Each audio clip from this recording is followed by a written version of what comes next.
Today, I'm going to be talking about intellectual self care, taking care of our intellect and our mind. Have you considered what it means to take care of our mind? And when I talk about mind, is there a difference between the mind and the intellect, or are they the same thing?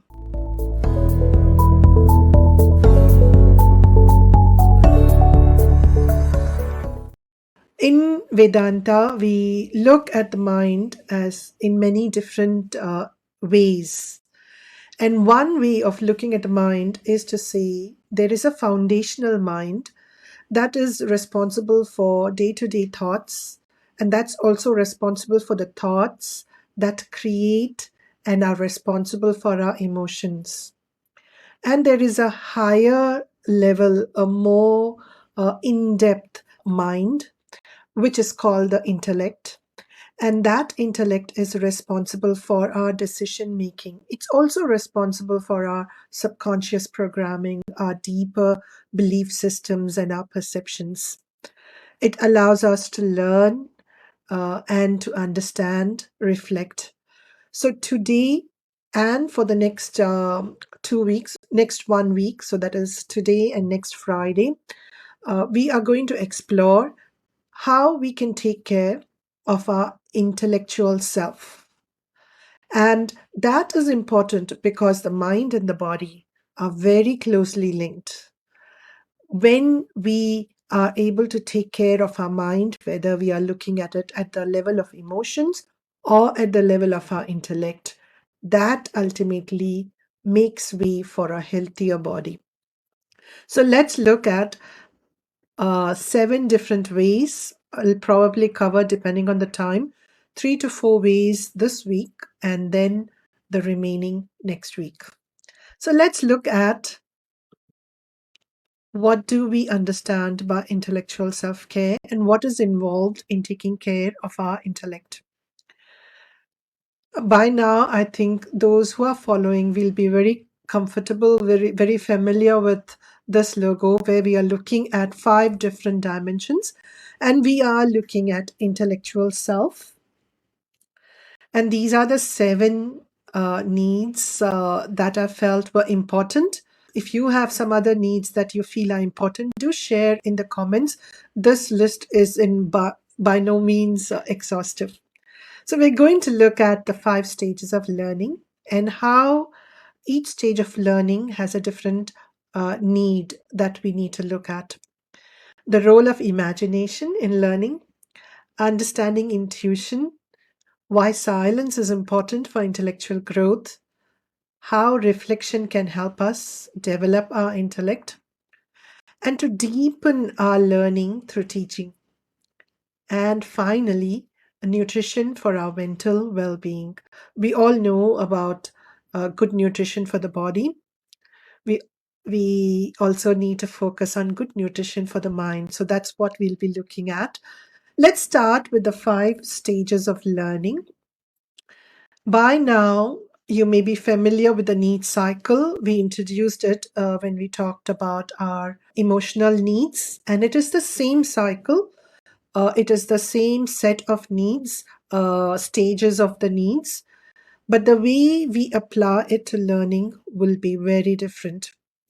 We know by now that, and I'm just recapping for those who may be watching this for the first time, that all our needs, when we are looking at taking care of our needs, is built, that process of taking care is built on the foundation of self love and acceptance. And over on top of that is self awareness. Without that foundation of self love and acceptance, when we become aware of something, that can be very uncomfortable. So, starting point of self acceptance, self compassion makes that awareness easier to manage. And without awareness, there is no change. If I'm not aware of my posture, for example, I'm not going to be able to ensure that I maintain good posture. If somebody points out to me, look, your posture is not good at all, And if I am coming from a space of non self acceptance, and I don't like that person, I'm going to be offended by that statement because it's created an awareness that I'm not ready to manage or handle. So, basing our self awareness on self love and acceptance is very important. So, having these three foundational elements in place, then we look at the need cycle. When we start off with something new, we always are in that safety zone. I don't know much about this. I am I need to feel safe when I'm doing this. And how does that translate to learning? When I'm learning something new, in that safety stage, I need to ensure that I'm using scaffolding, and teachers will be very familiar with this. I need to build it on something that I already know, and I need to learn it in very small nuggets, such that just by learning small nuggets, I feel a sense of accomplishment. If straight away I'm going to go into PhD mode, then I'm going to feel very, very overwhelmed and not feel I'm not good at this. So I need to start in bite-sized learning, and that is where modern learning is moving towards: e-learning, micro-learning, bite-sized nuggets, sound bites. So all of that is there's another reason for that is we don't have time. We are time poor. We are attention poor. One reason that we need to look at those bite-sized learning is also not to overwhelm the learner. So if it is the first time somebody's learning, that safety stage means learn in this way, bite-sized, and scaffolded on something that we already know. Once I'm comfortable with that, then I can move to the comfort stage. And here I can take on much more in depth learning, provided all that learning is offered to me in a very structured manner. If that learning is not offered to me in a structured manner, then I'm going to find it challenging. And this is often the case that when we go for a course, and last 2 years, I think people have gone for many, many different courses. When we go for a course and are picking up something very new, and the person is talking in jargon, or if the person is talking in a way that they're not able to come down to the learner's level, then the learner is going to lose it. And the person who's teaching is also going to lose his or her audience. So, in the comfort stage, I still need to be hand fed. I still need to be using materials that are structured so I can make sense of the whole process. And once I am comfortable, when I am in the growth stage, then I need that structure is going to be stifling to me. It's too limited, too rigid. In that case, I come beyond the structure, and then I need to start accessing tools. I need to start accessing information, explore new ideas, new concepts, and all of that will be really beautiful for me. It will be something that will blow my mind, so to speak. So that is important. And if I am still using structured materials for a long period of time, I'm still stuck in that comfort stage, then that learning becomes jaded. That learning becomes no longer interesting. So, depending on my stage, I need to ensure that I am cycling through the stages. So, that is about growth stage. And just as we looked at our emotional needs, when we go to the release stage, there is an amount of release that needs to be done, even in our intellectual level. And what is that? Firstly, we need to release our preconceptions, our ideas of what this means. Unless I'm able to do that, I'm not able to progress. I'm still going to view whatever I'm learning from my previous lens. So, example would be if I'm learning a new language. The first stage, the safety stage, I am going to be scaffolding it on another language that I know. And when I move to the comfort stage, I am going to be using a structured way, structured materials to continue learning that language. When it comes to growth stage, I'm then going to start exploring speaking to people.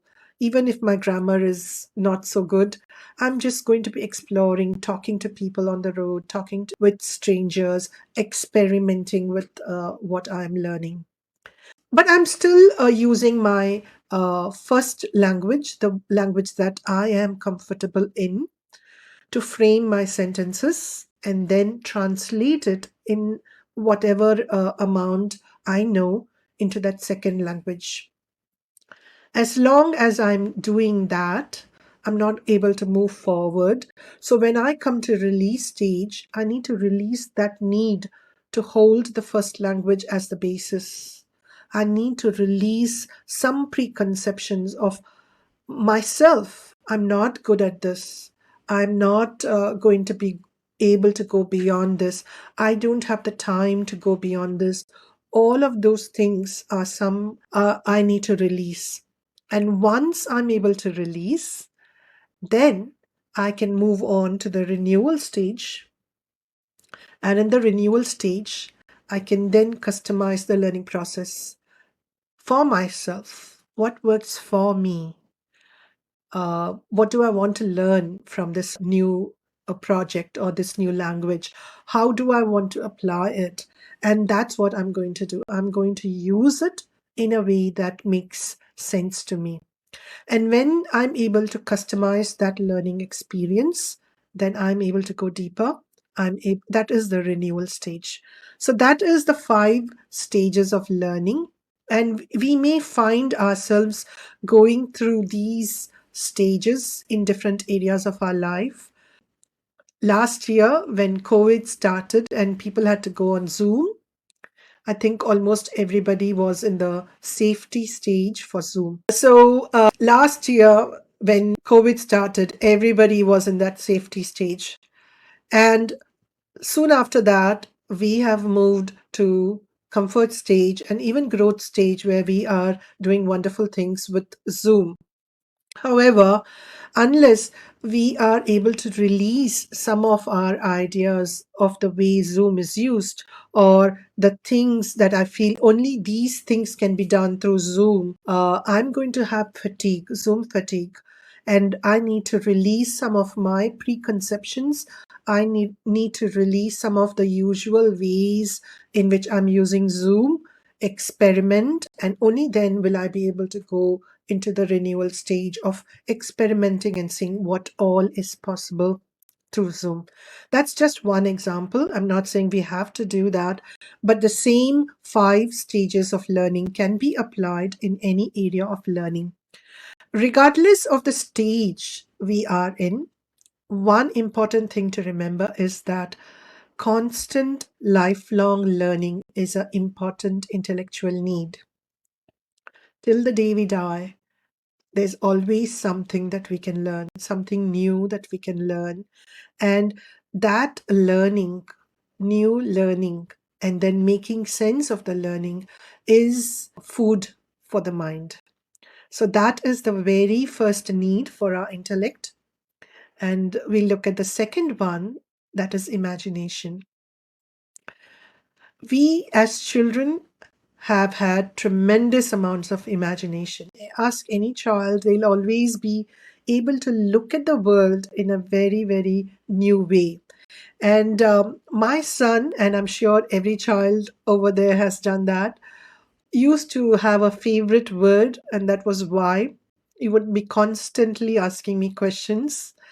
And up to a point, up to a level, I really actually relished his questions because that those questions used to give a glimpse into their world, into the child's mind, and where it is in terms of, and because they are so imaginative, just interacting with the children and viewing the world, viewing whatever they are playing with through their lens is an exercise in imagination.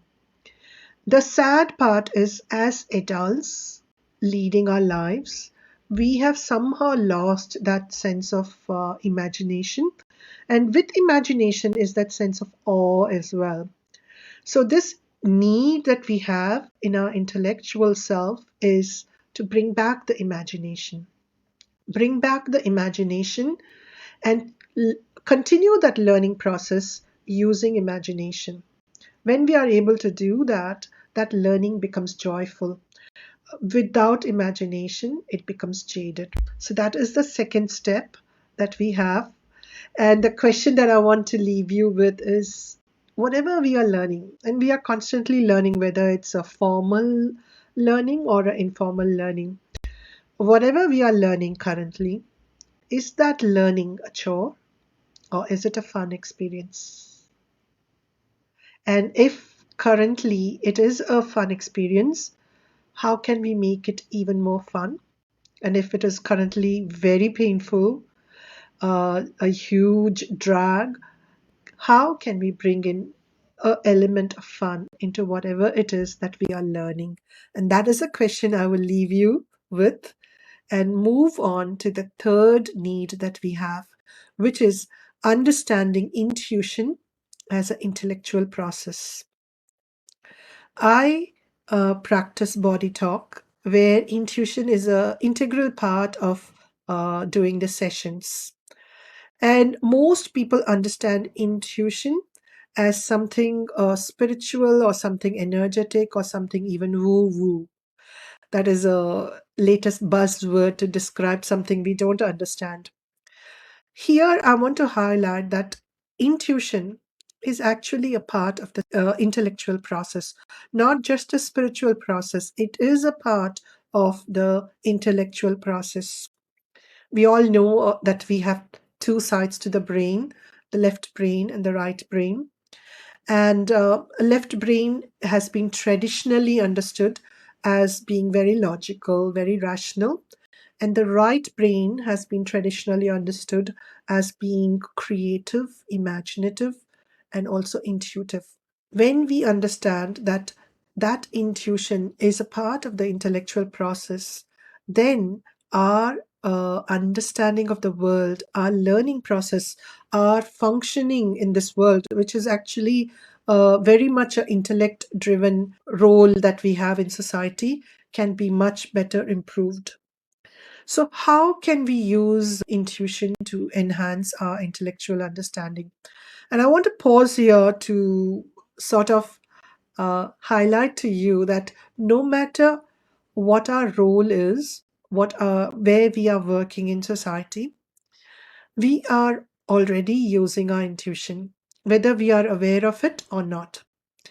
When we look at the cop dramas, or we look at how cops are making decisions, a life and death decision has to be made in split second. And then they say, if we ask a cop, will say it was my gut instinct that something was not right. And I decided to take that decision. So that gut instinct of the cop may have saved the cop and maybe somebody else as well. What is that gut instinct? That gut instinct is nothing but intuition. Take a doctor, they are working on a patient and they are trying their best to figure out what is happening. And then their gut instinct tells them that maybe this is what it is, let's explore. Maybe a surgeon is doing a surgery and they're not finding what they are looking for. And something within them, it's like a hunch, tells them, look here. And they look there and they find what it is that needs to be addressed. What is that? That is our intuition. So, intuition is available for everyone. All we need to do is believe in it. When it is available for everyone, why is it that we don't give it importance or we don't talk about it openly? Or if someone talks about intuition, it is sort of, not considered important. We just underplay that role of intuition. Why is that? It's because we have given more importance to our rational mind, and we are using our intuition under the rational mind. The rational mind is the logical mind, and that is controlling the intuitive process. And as a result, under the control of the rational mind, the intuition loses a lot of its power. When the intuition is given free hand and allowed to function in a way that it knows best, and whatever information we are getting from the intuition is then used by the rational mind to decide what needs to be done, then that intuition will shine. We can really harness the power of intuition. So our intellect does all of this. It receives information, processes it, organizes it, and at times says, okay, this information is there, but it's of no use to me, so let me discard it. And very often, if we are working under the rational mind, any information coming in from the intuition is going to be often discarded, saying this is intuition, this is not important, it is discarded. And what I would like to highlight here is that we need to change this thinking process to say intuition is not important. Give it importance, give it equal weightage. Explore it rationally to see if this information that I am picking up from my gut is important, and then decide whether that information needs to be retained or discarded. And where does this intellect get its information from? So we know that the rational mind picks up information from all the senses and all the stored memories. Our intuitive mind picks it up from its own sources. Each of these senses has a subtle counterpart, so that's how we can access our own intuition. And Einstein has explained this beautifully. Einstein is a genius, considered all-time genius, and he has explained this very beautifully. The intuitive mind is a sacred gift, and the rational mind a faithful servant. What we have done is we have made the servant, which is the rational mind, as a master, and the gift is under serving that faith rational mind. If we can reverse that process of giving more importance to intuition, we are going to find that we will be getting much more information, usable information that we can apply immediately. And like anything else, we need to understand that this intuitive process is something that we need to develop, build a muscle, and that's when it'll be able to serve us. And the best way to develop our intuition is to develop our silence. When we talk about silence, that silence is not just a physical silence, but inner mental silence. When we are able to provide ourselves with that silence, then our access to our own intuition becomes available in a much better manner. I will stop with this and I'll continue next week with the remaining needs of our intellectual self. Thank you for joining me. This is Nirmala Shekhar signing off. Bye bye. Namaste.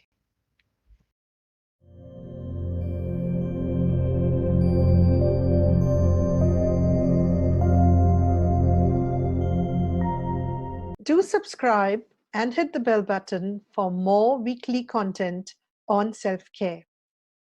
And if you want even more actionable content on self-care, do join me in the Facebook group for weekly lives, discussions, and more tips.